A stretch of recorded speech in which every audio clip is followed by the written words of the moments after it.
Truths that shatter love. He slammed his fist on the kitchen counter, wine splashing across the marble while I stood frozen, heart pounding. "I never wanted kids," he yelled, voice cracking. "I told you that." But he hadn't, not really. We'd fought before, but nothing like this. His face twisted, veins bulging, like he was finally letting something out that had been rotting inside him for years. I was shaking, not just from his words but from the way he stared at me, cold and almost triumphant, as if he'd finally won something.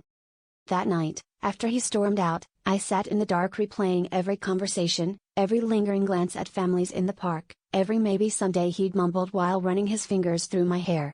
When he came home, he was drunk and mean, muttering things about freedom and how I trapped him.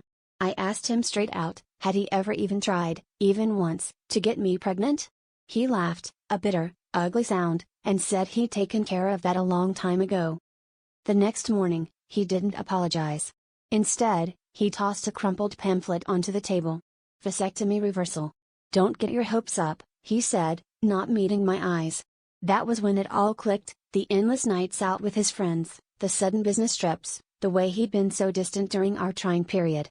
It felt like my entire marriage had been one long, elaborate lie. I wanted to scream, to break something, but all that came out was a whisper, "Why didn't you just tell me?" He shrugged, finally looking at me, eyes hollow. "Because I thought you'd leave, and I didn't want to be alone." The truth hit harder than any lie. He hadn't just betrayed me, he'd betrayed himself, too, living in fear of abandonment until the secret grew so big it swallowed us both.